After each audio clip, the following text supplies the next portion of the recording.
গণভোটের বিষয়টা এখনও কিন্তু আনসলভড ইস্যু, কারণ আনসলভড ইস্যু মানে গণভোট আমাদের বাংলাদেশের জনগণের উপর চাপিয়ে দেওয়া হয়েছিল।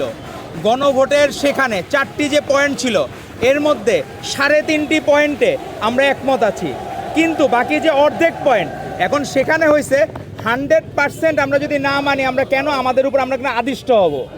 সংবিধান সংস্কারের জন্য যে কমিটি, সেখানে বিরোধী দলীয় মতামত হইতে পারে যে তাদের অন্য কোনো অসৎ উদ্দেশ্য থাকতে পারে, যে তারা যদি আন্তরিক হইতো, ডিবেট হইতো, গণতন্ত্রের সংজ্ঞা কি সেখানে ডিবেট হওয়া লাগবে, সেই জায়গায় আলোচনা হবে, সমালোচনা হবে।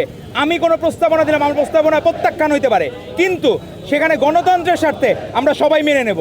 কিন্তু সেই জায়গায় এই ওয়াকআউটের চর্চা, এটা মনে হচ্ছে কেমন জানি ফ্যাসিস্ট হাসিনার প্রেতাত্মা তাদের উপর ভর করেছে। তারা চায় না সংসদে হারমোনি থাকুক, কারণ গতকাল মাননীয় স্বরাষ্ট্রমন্ত্রী যে জবাব দিয়েছেন সেটা না শুনেই তারা অনেকটা জোর করে চলে গেছেন সংসদ থেকে। তো আমার মনে হয়েছে এই জায়গায় তারা চায় না বাংলাদেশে যে আমাদের যে স্বাধীনভাবে সংসদটা পরিচালিত হচ্ছে, এবং সংসদ সদস্যরা এরকম পার্লামেন্ট কোনোদিন পায় নাই, যেখানে বিরোধী দলীয় নেতার কথাতেও সংসদ দলীয় সদস্যরা সেইখানে টেবিল চাপড়ায়, এটা কোনোদিন হয় নাই। এর আগে অতীতে দেখা গেছে বিরোধী দল কথা বললে জীবনেও সরকারি দলের কোনো সংসদ সদস্য অ্যাপ্রিসিয়েট করতো না, কিন্তু এবারই প্রথম দেখা গেছে যে সেখানে বিরোধী দলীয় নেতার কথাতেও সংসদ দলীয় সদস্যরা বা সরকার দলীয় সদস্যরা তারা টেবিল চাপড়াচ্ছে, ভালো কথাতে অ্যাপ্রিসিয়েট করতেছে, এবং প্রত্যেকটা জায়গায় চেঞ্জ হচ্ছে।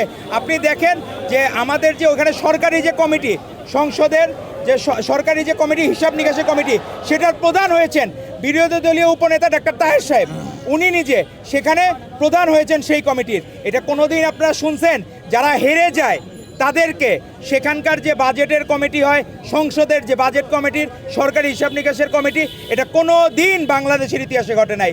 এই প্রথম মাননীয় প্রধানমন্ত্রী জনাব তারেক রহমানের আন্তরিকতার কারণে বিরোধী দলের পরাজিতদের সংসদ সদস্যরাও সেখানে নিয়ন্ত্রণ করছেন সংসদ, এটা অতীতে কোনো দিন হয় নাই।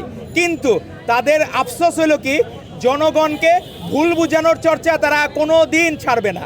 71 সাল থেকে যে চর্চা শুরু হয়েছে, আমরা দেখলাম ইসলামী ছাত্র শিবিরের প্রেসিডেন্ট পাকিস্তানে গেছে, তারকে যেভাবে বরণ করে নিচ্ছে, আমাদের দেশে কোনো কেউ নতুন বিয়ে করতে গেলেও তাকেও এরকম জামাই আদরে বরণ করে নেয় না, এবং তাদের মনে হচ্ছে মেলায় হারিয়ে যাওয়া ভাই ফেরত আসছে পাকিস্তানে, এরকম অ্যাপ্রিসিয়েশন। এবং ডাকসুতে কিভাবে কোন প্রক্রিয়ায় জিতেছে, এগুলা অনেকটা বিতর্কিত ইস্যু, আনসলভড ইস্যু। কিন্তু সেই জায়গায় দেখলাম যখন ইলেকশন হইলো, পাকিস্তানে এত আনন্দ কেন?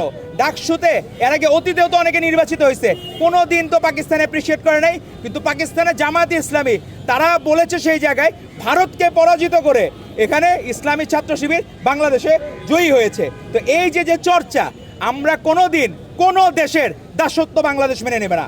আমাদের মাননীয় প্রধানমন্ত্রী জনাব তারেক রহমান, ওনার বার্তা একবারে স্পষ্ট, সবার আগে বাংলাদেশ।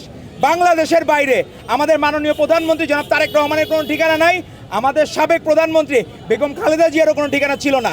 ভবিষ্যতে আমাদের যারা নেতৃবৃন্দ, আমরা এমন কোনো কাজ কোনোদিন করব না, বা বাংলাদেশ জাতীয়তাবাদী ছাত্রদল এমন কাজ করবে না যাতে কোনোদিন তাদের দেশের বাইরে যেতে হয়। এরকম কাজ অতীতেও করে নাই, ভবিষ্যতেও কোনোদিন করবে না।